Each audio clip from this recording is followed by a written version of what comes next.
Mi prometida compró una casa y ocultó todo mientras yo estaba combatiendo en otro país, desplegado por la Marina. Para dar contexto, estoy en la Marina y recientemente fui desplegado. A principios de este año, mi prometida y yo nos mudamos juntos. Alquilamos un apartamento de 2 habitaciones que formaba parte de un dúplex. Yo pago todo el alquiler y cubrí todos los gastos de la mudanza, además de financiar la compra de todos los muebles y electrodomésticos que necesitábamos para empezar a vivir juntos. Mientras todo eso ocurría, también estaba preparándome para el despliegue. Tramité un poder notarial a su nombre, abrimos una cuenta bancaria conjunta y creé un fondo de emergencia para cubrir cualquier imprevisto mientras estuviera fuera. Para cuando me fui, me quedaba muy poco dinero disponible. Un par de meses después, tras un largo periodo sin contacto, por fin tuve la oportunidad de comunicarme con ella y ponernos al día.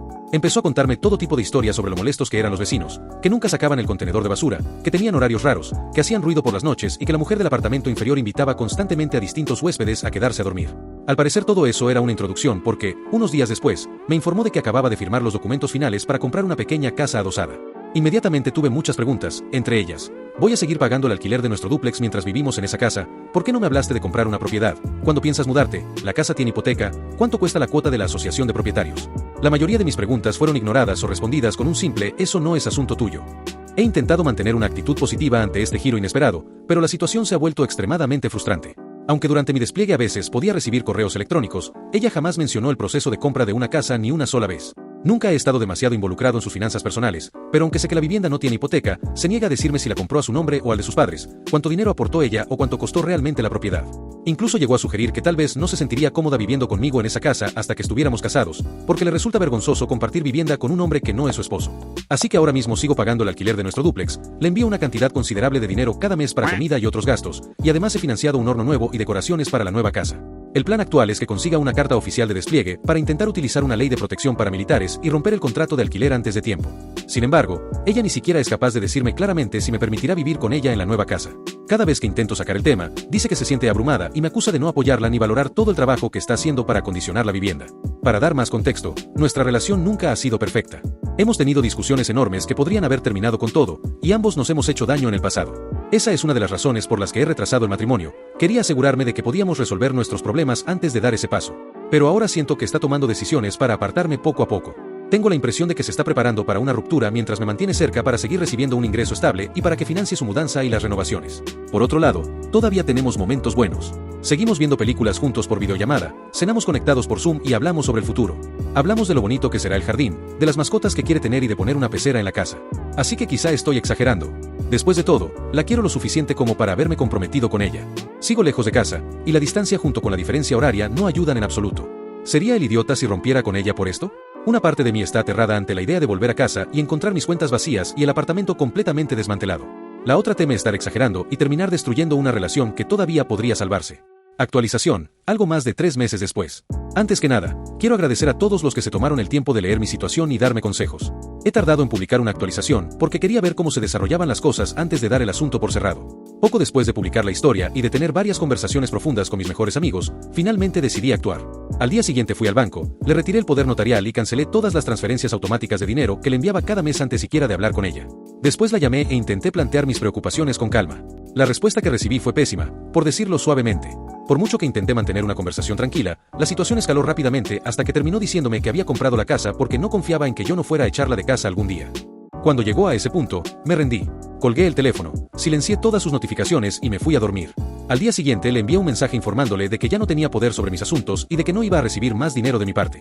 Como seguía figurando en el contrato de alquiler, le dije que si decidía quedarse en mi apartamento tendría que pagar la mitad de la renta si no se marchaba antes de que yo regresara.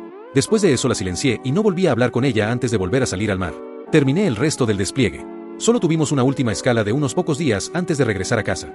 Durante esa parada la llamé para averiguar algunas cosas. Intentó hacerme sentir culpable diciéndome cuánto me extrañaba y contándome que se había lesionado en su nuevo trabajo. También descubrí durante esa conversación que seguía viviendo en mi apartamento. Ese mismo día le envié otro mensaje diciéndole que ya no era bienvenida en mi casa, que debía marcharse y que nuestra relación había terminado. Después la silencié durante el resto de la escala. Regresé a casa a principios de mayo.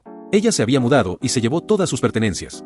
También se llevó algunas de las mías, como mi televisor y varios electrodomésticos de cocina, pero la mayor parte de mis cosas seguían allí, así que decidí no involucrar a las autoridades. El apartamento era un auténtico desastre. Parecía que no se había limpiado ni una sola vez desde el día en que me fui. Pasé 3 horas limpiando nada más llegar. Cuando terminé, descubrí que la ducha estaba completamente atascada. Fui a una ferretería a comprar una herramienta para desatascar el desagüe, y cuando regresé, el agua seguía acumulada. Y cuando finalmente fui a acostarme, encontré un gran agujero clavado en el lado de la cama donde normalmente duermo. En el lado donde dormía ella había una enorme mancha de sangre y orina, supongo que causada por una menstruación muy fuerte. Básicamente tuve que volver a equipar toda la casa desde cero, incluyendo un colchón nuevo, un televisor nuevo y varios electrodomésticos nuevos. Ha sido una experiencia bastante costosa. Por suerte, mis cuentas bancarias estaban intactas y ella ya no tenía acceso a ellas, así que no sufrí pérdidas económicas importantes. No he vuelto a hablar con ella desde que regresé y sinceramente no creo que quiera hacerlo después de cómo me trató. Lo único que me entristece es que todo terminara de esta manera. Actualización 3. Han pasado varios meses desde mi última actualización y las cosas no se quedaron tan tranquilas como esperaba. Durante las primeras semanas después de regresar a casa no tuve contacto con ella. Yo estaba ocupado reemplazando todo lo que faltaba en el apartamento y resolviendo los problemas que había dejado atrás.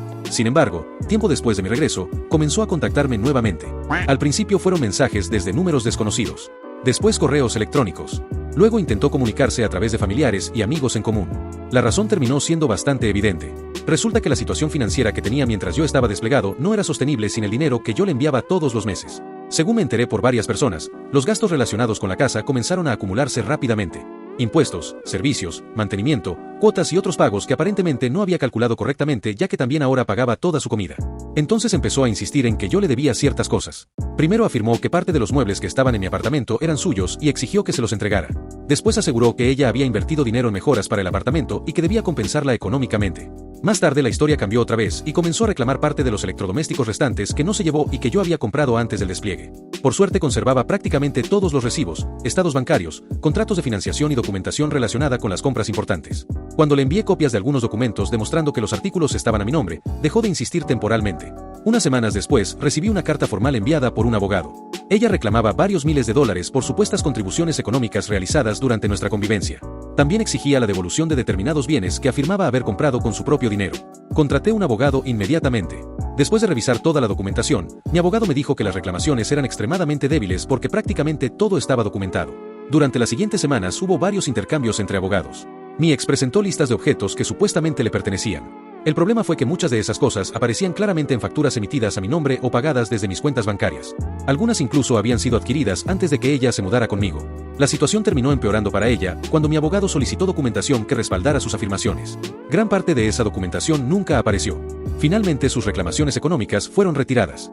La parte más extraña llegó poco después. Mientras todo esto ocurría, varios conocidos en común comenzaron a contarme que ella estaba teniendo problemas para mantener los gastos de la casa. Aparentemente había asumido que seguiría teniendo acceso a ciertos recursos económicos que desaparecieron en cuanto cancelé las transferencias mensuales y eliminé cualquier autorización que tenía sobre mis asuntos financieros. También me enteré de que había intentado vender algunos objetos que todavía conservaba de nuestra antigua convivencia. Eso generó discusiones con varias personas de su entorno porque algunos artículos no eran realmente suyos. Toda la situación terminó creando bastante tensión dentro de su propia familia. Mientras tanto, yo seguí adelante con el proceso legal hasta asegurarme de que no existiera ninguna reclamación pendiente. El asunto finalmente quedó cerrado después de varias negociaciones. Ambos abogados firmaron un acuerdo donde cada uno conservaba los bienes que ya tenía en su posesión y ninguna de las partes realizaría nuevas reclamaciones económicas a cambio de darle una compensación económica que, para mí, era relativamente pequeña y que preferí pagar antes que seguir lidiando con meses de estrés, abogados y disputas constantes. Desde entonces no he vuelto a recibir cartas ni demandas. Lo único que sí continúa ocurriendo de vez en cuando son intentos de contacto esporádicos. Algunos llegan desde números nuevos, otros a través de perfiles recién creados en redes sociales. Normalmente los bloqueo sin responder. No voy a mentir y decir que todo ha sido perfecto. Hubo algunas noches difíciles después de regresar. Más de una vez terminé sentado solo con una botella intentando distraerme de todo el desastre que había dejado atrás. Pero fuera de eso, no ha ocurrido nada especialmente relevante. La casa sigue siendo su problema. Mis cuentas siguen siendo mías. Y después de muchos meses de abogados, documentos y discusiones, ya no existe ninguna conexión financiera entre nosotros. Sinceramente, considerando cómo terminaron las cosas, eso es exactamente como quiero que siga siendo. Yo sé que ese dinero no le durará mucho y que tarde o temprano volverá a estar endeudada, así que no le espera un buen futuro. Por mi parte, ya no me importa.